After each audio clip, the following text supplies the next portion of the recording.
Daniel Mercer, a quiet and self-reliant man in his early 40s, finally returned to his late grandfather's lakeside cabin after years away. Nestled in a peaceful, wooded HOA-managed community, the cabin was his last connection to family memories. But on his very first morning, as he replaced the worn-out front door lock, a sharp voice cut through the silence. A woman perfectly dressed, rigid posture, and full of authority stood watching him with clear disapproval. Her name was Karen Whitmore, head of the HOA, and she already seemed convinced he didn't belong there.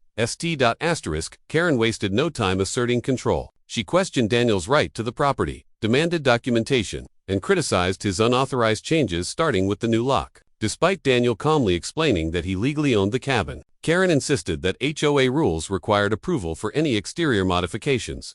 Later that afternoon, as Daniel was settling in, a police car pulled up. Karen had reported suspicious activity.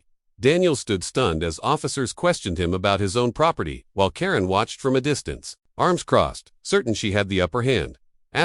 Though the officers eventually confirmed Daniel's ownership, Karen didn't back down. Instead, she doubled her efforts. HOA notices began appearing on his door violations for minor, almost ridiculous reasons: the shade of his curtains, the timing of his repairs, even the placement of a welcome mat. Worse, Daniel began noticing subtle signs that someone had been near his cabin while he was away. Slight shifts in objects, faint scratches near the lock. It left him uneasy. Karen, meanwhile, continued smiling politely in public, as if everything she did was perfectly justified.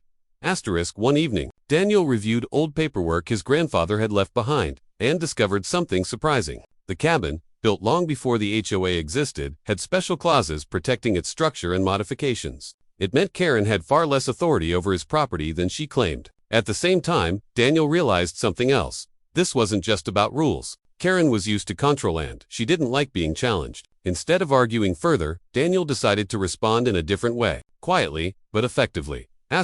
Over the next few days, Daniel worked on something new. He installed a high-quality, advanced locking system, solid, secure, and fully compliant with all legal guidelines. He documented everything: permits, ownership, records, HOA. He prepared himself not for a fight, but for a final stand. Karen, noticing the activity, grew curious, then suspicious, and soon enough, she returned, this time with her usual confidence, ready to challenge him again. Karen confronted Daniel, demanding to know what he had installed. When she saw the new lock, she immediately claimed it violated HOA standards. But this time, Daniel didn't hesitate. Calmly, he presented his documentation proving his full legal right to make the change. Every claim Karen made was met with clear, undeniable facts. For the first time, Karen had no response. Her authority, at least over Daniel, was completely blocked. The very thing she tried to control, she could no longer touch. After that day, the notices stopped. The unannounced visits ended. Karen still passed by occasionally, but now, she kept her distance. Daniel finally found the peace he came for. The cabin felt like home again, quiet, secure, and truly his. And every time he locked the door, there was a quiet sense of satisfaction. Not because he won against Karen, but because he stood his ground and protected what mattered most.